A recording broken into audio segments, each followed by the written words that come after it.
Who was in a group chat named Nigga Shore? I think that's a question on the back end we need to ask. She says, yes. What brought that group together? What was your organizing theme? She said, they're friends of mine. It's just a group of friends, and we have a travel together, hung out together, and stuff like that. And that's what period of time do you think was covered by 20,000 messages? That's a lot of messages. I don't know, right? I don't know. It's so much. This is what she's saying. He says, is anybody in that group related to whatever is going on between you and Megan Thee Stallion? She says, no. He says, all right. Is either Megan or Tori Lanez a topic of this N-word shore chat group? She says, no, it's a personal chat. He says, all right. It has something to do with, and she says, right, no, no. And he says, oh, okay. What about this 475 number? Do you know what that is? She says, she said, I don't recognize it at this time. He says, okay, 34 messages. Ain't nobody to you. How about Justin? Do you know who that is? I do know who that is. She says, you do? He says, uh-huh. Okay, who is that? Just a friend? He is a social media user that I've spoken to him, and he was supposed to come to an event of mine, but he didn't. So I never met him in person. We were like trying to build a friendship. We were cool. Okay. And then I wanted to ask you, so you said you have some kind of retreat and then a reality event, right? Uh-huh.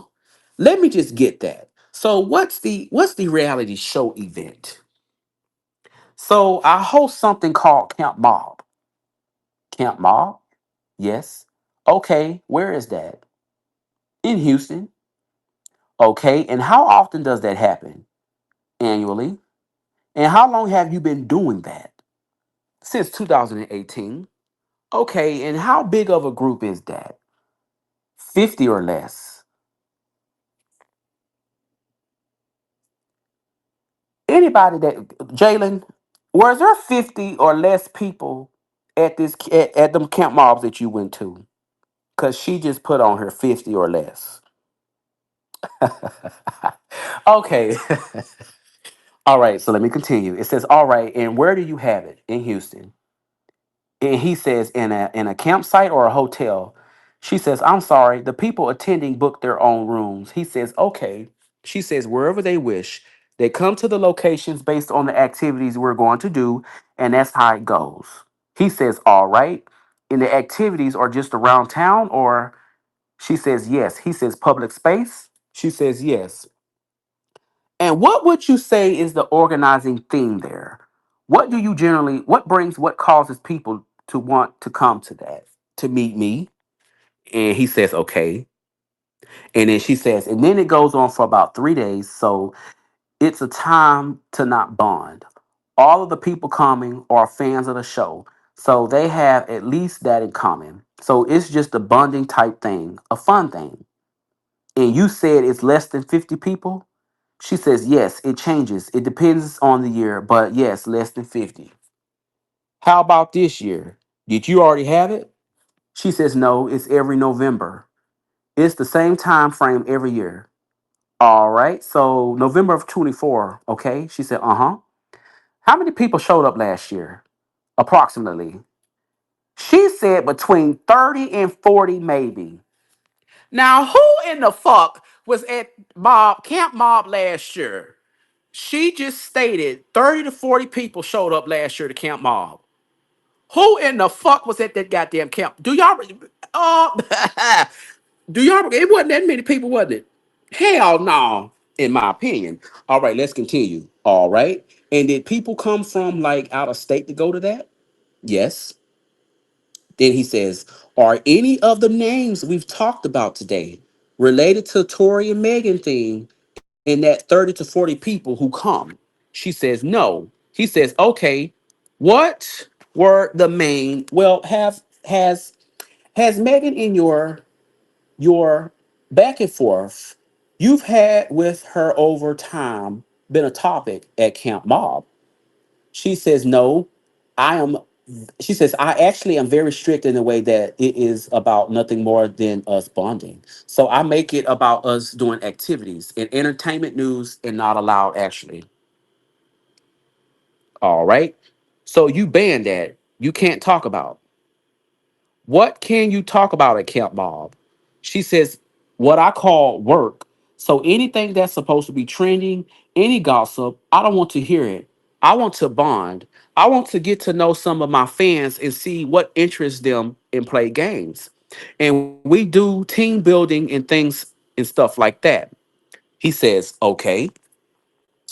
And then what was the other one is a reality show type of thing. She says, like a parody. He says a parody reality show. And is that every year? It's not every year, but I've done it in the last few years. He says, okay. And when was that most recently? She said, so I recorded some things in 2024. I didn't ultimately put them out. He says, okay. And you recorded some things from an actual event, a get together. What does it mean? What did you record generally? She says, yeah. So as we're doing our activities and stuff like that, so we went to a room where we can hit things. And it's actively where you kind of let off steam and hit things. So I'm recording like the cameras. I'm recording the people arriving. I'm recording like how do you feel? How have you it says have you been enjoying yourself so far? Confessional, quote unquote, style things like that, where I kind of play a producer and then film them. And then he says, how do the people who you are filming get there? Like she says, of their own uh reconnaissance. They'll fly in or drive in or somewhere local. He says, all right. And is it a different group than the Camp Mock group? She says, what do you mean? He says that the filming you talked in 2024, what are you going? It says, what are you doing? You went to a place where you hit things? You said that, right? She says, uh-huh. Is that different than Camp Mob or the same? No, that's a part of it. That's one of the activities we do. I see. Okay, so they're related? All right. So within Camp Mob, right? We do events, yeah? Got it. Okay. And was there some issue with Camp Mob about somebody getting attacked or assaulted going online? Does that ring a bell? Oh shit. Y'all listening? Okay. Does that ring a bell? Yes. And what was that? What was just that last November? She says no. It was 2023 actually. And he said, what was the situation? She says, in 2023, I had a pajama party. He says, okay. She says, at an Airbnb, and the day went on. In the following days, it was brought to my attention an allegation that a couple of guys, three different guys, had been touched on the behind by one particular person. He says, like grown-ups, everyone is a grown-up, right? She says, yes. He says, okay. And what those individuals came to you and said, someone is touching me? She says, no. We were on station head. So I was speaking on the event. Da da da da da da da.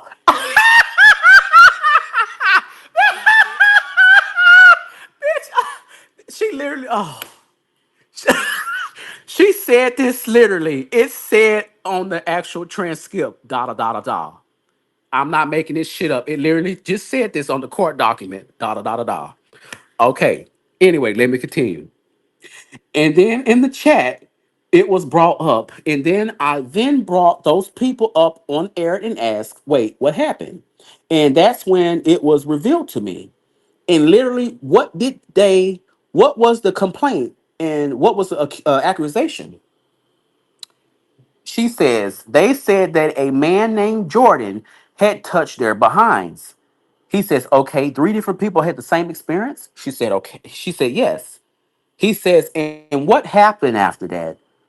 Was Jordan? She says, I found out later. So by the time I found out, the trip was basically over because it was only like 3 days. And but like I said, by the time I found out, it was basically over with. And did you deal with Jordan? She said, I spoke to the different guys and asked them if they wanted to pursue anything, how they felt about it. And there were three men. They were kind of embarrassed was my impression. And I think that they just didn't want to be looked at a certain way, or I don't know all of their reasons, but they didn't want to move forward. They said, and Jordan apologized.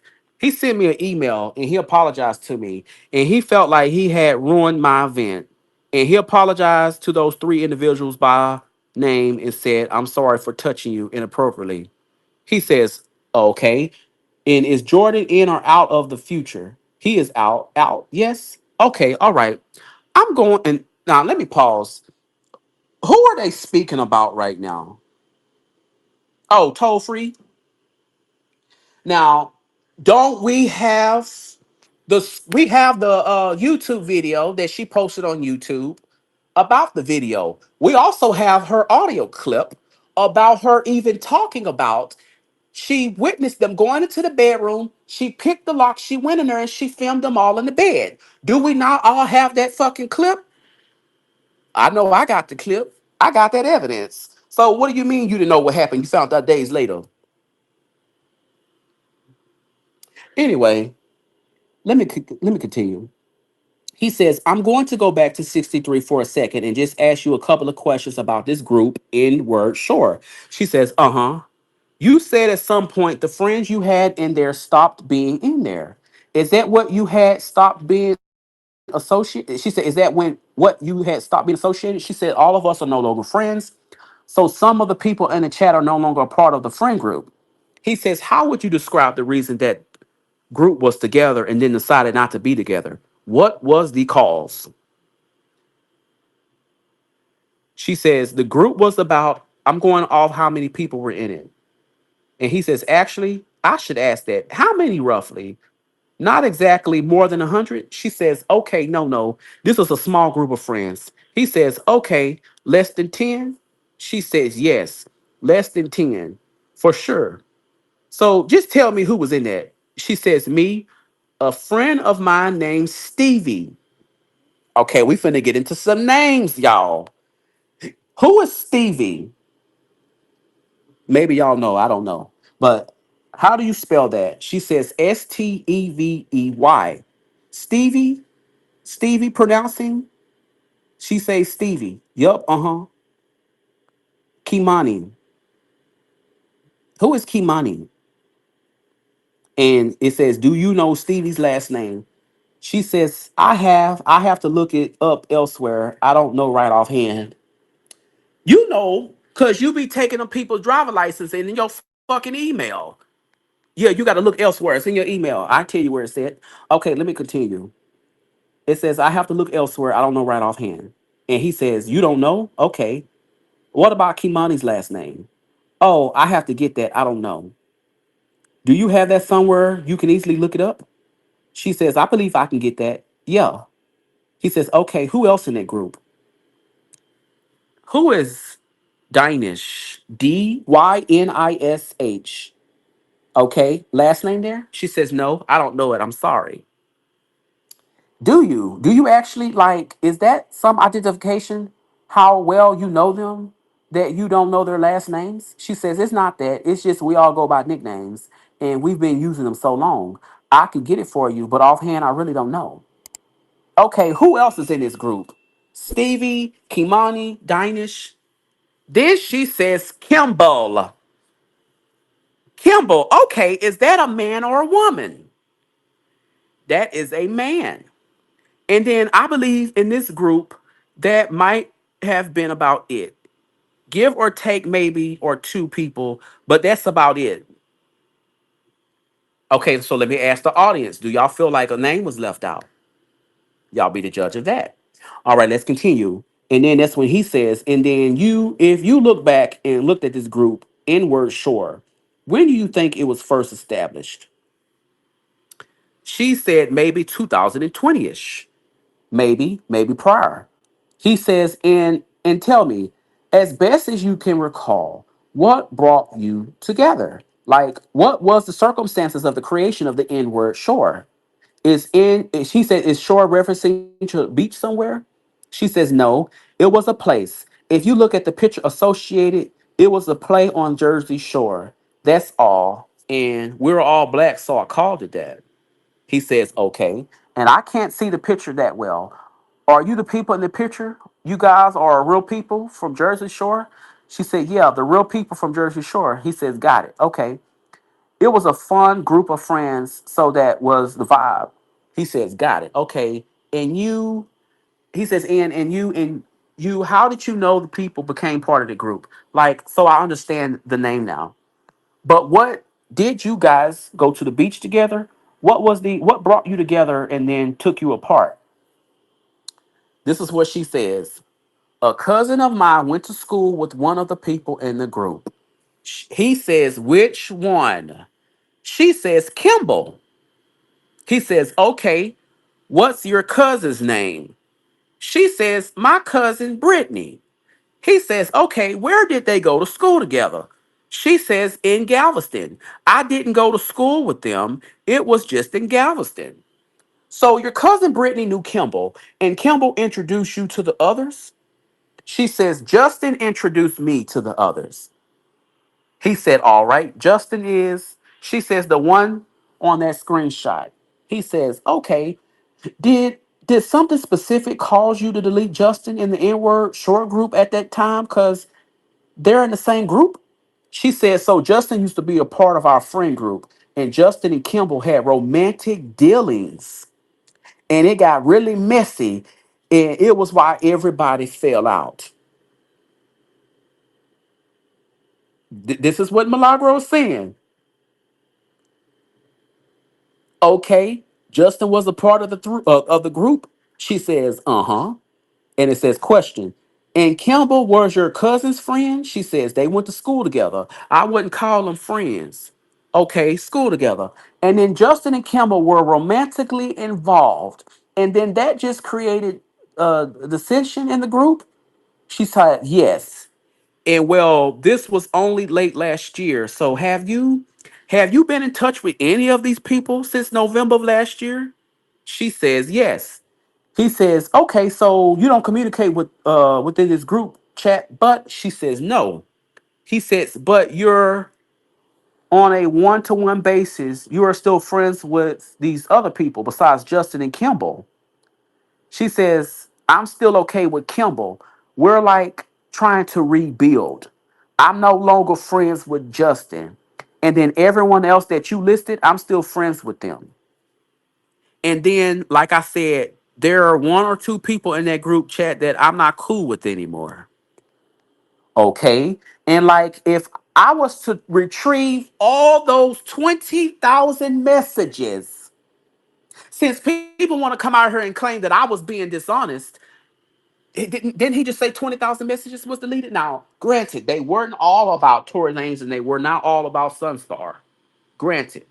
But he's saying right here, y'all, listen. If I was to retrieve all those 20,000 messages, what's in there? Was it just all logistics? See you Tuesday, meet you at the club or whatever? Or is there a topic like Meg or Tori or the stuff we were talking about in there? She says, no, it's about us. And there were so many of us that it moved so fast. And a lot of reactions to things and just low key type stuff. Like I said, it was like a fun group. So we just, like I said, we had fun together. We would joke a lot, honestly, and talk about our day to day stuff like that. We would wake up every morning. Good morning. What are you doing? Da da da da da. There they go again with the da da da da da. Idle chit chat. It says, all right, and what was just, it says, and what was just in the reason it all kind of fell apart? He says, like, you are going to stay in contact with the rest of them, right? She says, I wouldn't put all the blame on Justin, but he was a part of it. It's not all his fault. He says, and the source of the trouble was that he and Kimball were romantically involved, and then they weren't getting along, and that affected everyone. Here she go. Baby, she gives an explanation. Justin actually, him and Kimball had some type of romantic dealings. And I think because they were homosexual and maybe did not want everyone in their business, that they were dishonest with us. And that's what kind of caused everybody to feel away and have an initial conflict, feeling like we were being lied to and want to know, like, what's going on, and feeling left out, basically. Then he's like, did you guys in that group ever talk about the HBO Max special about Megan and Tori? She says, no. He says, do you know what I'm talking about? She says, yeah. He says, there's a special. And she says, the 5 shots? He says, I don't know. He says, what's it called? She says, I believe it was called 5 shots. The the HBO, I'm saying XBO, y'all. The HBO special that I was in, where they had one perspective and then the other perspective. You've seen that? You were in it, right? She says, yeah. He says, okay. And you were in Tori's. And she says, yes. Version, yeah, okay. But that there's no overlap between that and what these guys talk about here. She says, right. No. She said, those people listen to my show also. So I need a break. So when I get done with work, I don't want to, I want to talk to my friends. He says, got it. So it's like a mob camp. It's like we're not talking business here. She says, right, right. I just needed some time with my friends. He says, got it. Norah King, was he in that? Oh, now they're talking about Noir. Okay, so let's get down to the bottom of it. Gemini, I am literally on page 360 and it's 600 pages. I'm barely halfway through this. Yes, we might have to do a part two, part three, or part four. I know y'all need to go to the store, but it might be parts. But let me continue. Got it. Norah King, was he in that? She says, in this group chat? No. How do you know? Do you know him? Is it a him? She says, yes. How do you know Norah King? She said, I met Norah because going back to that situation with my children, he helped me to figure out who had done that. The Craigslist thing? Yes. And how did he help you? Or why did you think he could help you? Well, how did that go? So I was publicly distraught by it and I talked about it publicly. And I was in a group. I feel like with him and 2 other women, and then that's when he says, a chat group? She says, yeah. He says, okay. Then she says, yeah. And at the time, they wanted to help me.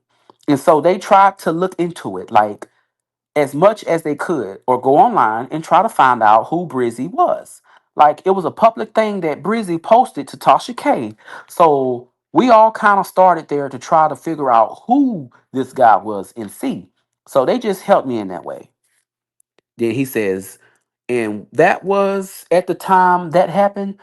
Then you thought maybe Norah King could help you with that situation with Craigslist. But did you already know him or was he already your friend? She says no.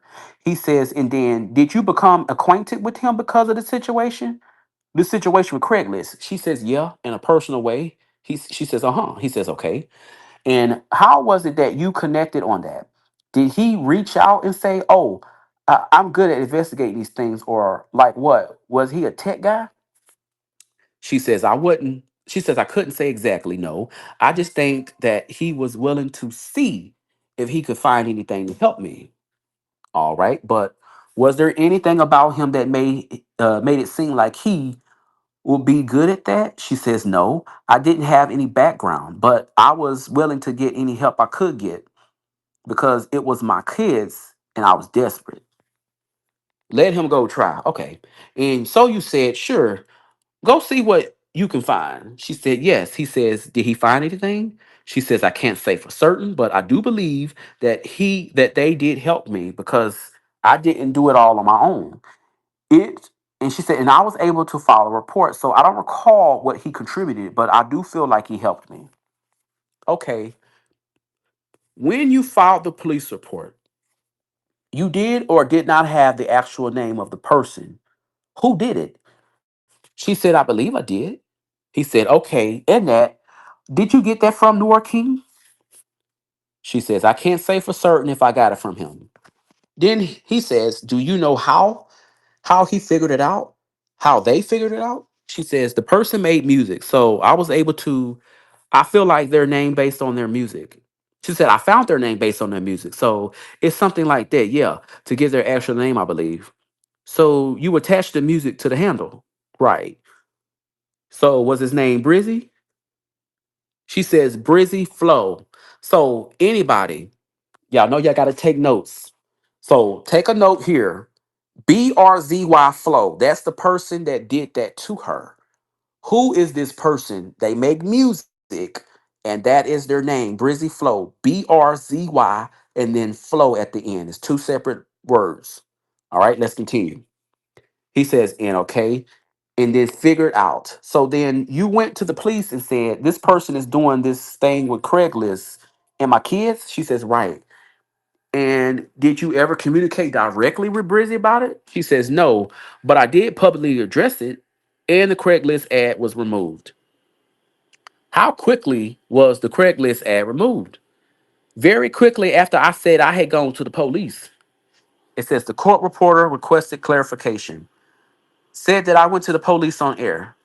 And then it says, and how quickly was that after the thing was first, you first found out about it? Like, how long was it up there total? I don't know how long it was up there. It was only brought to my attention by the public message he left for Tasha K. I had no idea about it. All right. So Brizzy reached out to Tasha K. So who you cross paths with because of this other situation, right? Right? With the Cardi B thing. Is that right? We didn't cross paths, but I commented on it. Oh, you commented. Right, exactly. You were saying, okay. She says, yeah. Then he says, and you said that this person, blogger, got in trouble, got sued successfully by Cardi B. And you had that comment that I asked you about, which she handed him the case or gifted him the case. This is her. Handed it to him basically because of her assertion. And I'm not sure I understand what you mean by that. That she made it easy for her to sue her? Does it mean to hand somebody a case? She says, I believe that because Tasha K asserted what she did about Cardi, she accused Cardi B of having herpes. You cannot assert that unless you know for certain. And he says, why? Why you assert stuff all the time without knowing? You said Megan lied. Oh shit, here we go. She says, I don't she went to stuttering, and it shows it. Court reporter requested clarification. And then that's when she said, I said I posed questions. He said, okay. And you are saying that this blogger crossed the line. Instead of saying, I wonder if so and so has herpes, they said she does. She said yes. Sort of like he is saying, I wonder if she's lying or she's lying. She says, right. It's a question or an assertion, but the same underlying, right? It's a substantial claim. She says, I don't believe so. He says, okay, anyway, so this Tasha K person is approached by Brizzy. And he says, Brizzy. And Brizzy says, I have some interesting stuff about, she says, me. And he says, about, okay. And then what happened? You reach out to Tasha K and say, don't you dare. She says, I reached out to Tasha K to let her know that I'm going to pursue whatever I can and that I don't think that she should listen to that person. And did that work? And it's when she said she didn't post about it. It's okay. And how did you get wind of Brizzy had approached or was all opening on? And then that's what she says. He went on YouTube and commented publicly, and many people saw it. And that's when they sent it to me. Brizzy went on YouTube and said, I have this scandal about Miss Cooper.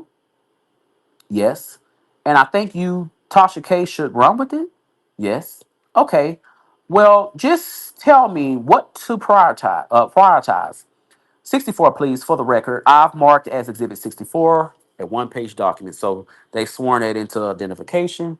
It says it has Tory Lanez at the top, and I'll just ask you, Miss Cooper, do you recognize what we've marked as 64? She says yes. He says, all right. This came from your production, I think. And what is this? She says, this is Tori initially reaching out to me in 2020. Okay. You talked about that earlier. He said, send me your, and then it says, uh, The court reporter asked for clarification. That's when Milagro says, "Send me your number."